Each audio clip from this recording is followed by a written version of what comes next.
It is Connect Radio, and he is back. In fact, all of us are back, and it's so nice to be the case. Good morning, Chris from Moorlands College. Good morning, Gareth. It's been a while, hasn't It it? has been a while. But actually, I wish I'd have started recording this filming a few moments ago because you had the sellotape out, and it was like a really, really cheap version of Blue Peter, I'll be honest. Do you know, I would love to do a little Blue Peter craft with you on another occasion. I think we could manage that with archaeology. So, for those who don't know, Chris is a senior lecturer at Moorlands College, but also a bit of moonlighting he does is he's really interested in archaeology. And he's not just interested because he's traveled the world doing digs and he's done films about this kind of stuff. So he does know what he's talking about, believe it or not. Some people do doubt it. But Chris is with us this morning.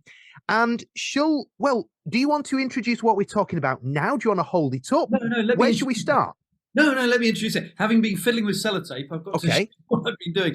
All I've been doing, right, on an archaeological dig, there is an object that people get quite excited about. It's the sort of thing that people get metal detectors to try and find. It's that exciting. Okay. Actually, for a lot of digs, you don't find these, but some digs, you find a lot, and you can get a lot of these turning up. And so what I'd like to talk about today, I've used sellotape to... Oh, no.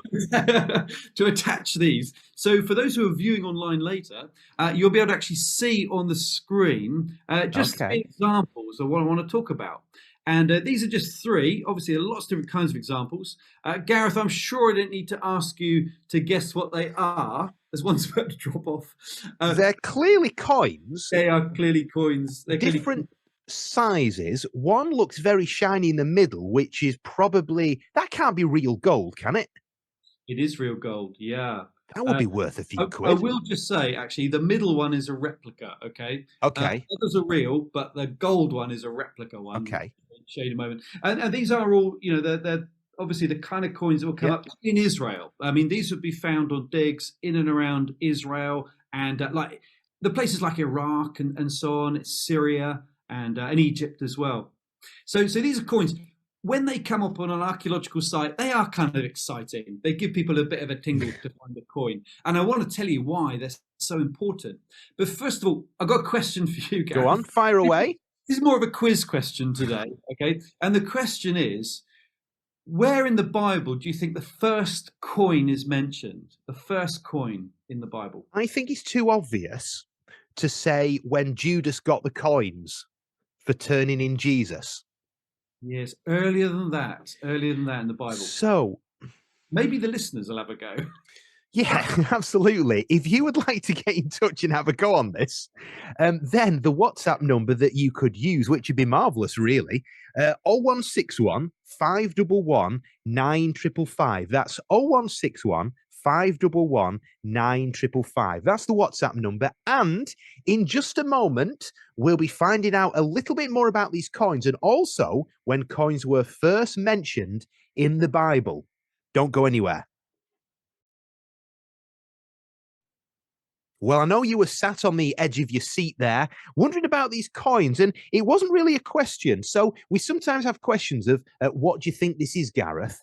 How old do you think they are? But we obviously know they're coins. You'll be able to watch this back later when it's on our social media channels. But Chris held up 3 different coins, different sizes and different colours. And we'll find out a little bit more about those in a moment. But the question was, when are coins, or when is a coin first mentioned in the Bible? Now, I was right in saying that I think it's too obvious, the story of when Judas turned in Jesus Christ and he got he got the coins, not he gave them the coins. No. That would have been a case. Turn him in, and I'll also pay you as well for the privilege of doing that. Remind me not to go to an auction with you. So, Chris, tell us, you said it was a lot further back than that. It's a lot further back, though it's not as far back as some of the listeners might think, because some listeners might think, yeah, well, they mentioned shekels of silver and so on being used for buying and selling in the book of Genesis. But they're not actually coins. So the first coins that are mentioned in the Bible, the very first coin, is actually in the book of Esther. And in the book of Esther, which is one of the last books of the Old Testament, and it's around about 450 BC, let's say 450 BC, between friends. It's around then the first coin is mentioned, and it's actually a golden daric. And that's this particular coin that those who are watching later Very small. will be able to see. Very small piece of gold, and beautifully, actually it's got a little beautiful image, which you won't really be able to see here, but this would be a daric. And it was used by the Persians, and that's in the book of Esther, and it's mentioned, the golden daric coin. So that's the first one mentioned in the Bible. And that's really the first time coins start to get used. Whenever in the Bible you hear about shekels before that, it's not talking about coins. So, Chris, what's the difference between a shackle, and a coin? Yeah, well, let's do that. So shekels do become coins. So by the time of Judas, you were absolutely right. Shekels is what Judas was paid in. And here's the kind of shekel that Judas was paid. It's a silver shekel, this one. It's very dark, but it's the kind of coin that the Jews used. It's called the temple tax coin. It was actually minted in a place called Tyre near the Mediterranean. And the Jewish priests would have used this one in the temple. And Judas was almost certainly given 30 of these, which became called a shekel. It was a silver shekel in the Gospels. And nowadays, if you visit Israel for on holiday, you'll get from your sterling pounds, you'll get shekels. You'll get new Israeli shekels, NIS, and that's the new coin. So a shekel has become a coin, but it wasn't a coin in Old Testament times. It was a weight. It was a weight. A value of a weight. And therefore, for example, in Genesis, when you hear about shekels being used to buy and sell things, the shekel just meant a weight. So what you've got to ask, if somebody said they were selling somebody for 30 shekels, Joseph was sold into slavery, you might remember, and they sold him for shekels. The question is shekels of what? And it might be shekels of silver or shekels of grain, but it's a weight or a measure. Actually, Gareth, that's the same with pounds. And when you think about it, we say 10 pounds or whatever. Originally, that's a weight, not a coin. So it wouldn't have originally 10 pounds as in coins. It would have been 10 pounds, a weight of something, 10 pounds of silver, 10 pounds of gold. So a shekel was originally a weight rather than a measure. And Gareth, these coins, they pop up all over the place because there were loads of them. Here's a lovely Roman coin. It doesn't look much on the screen. It's too dark.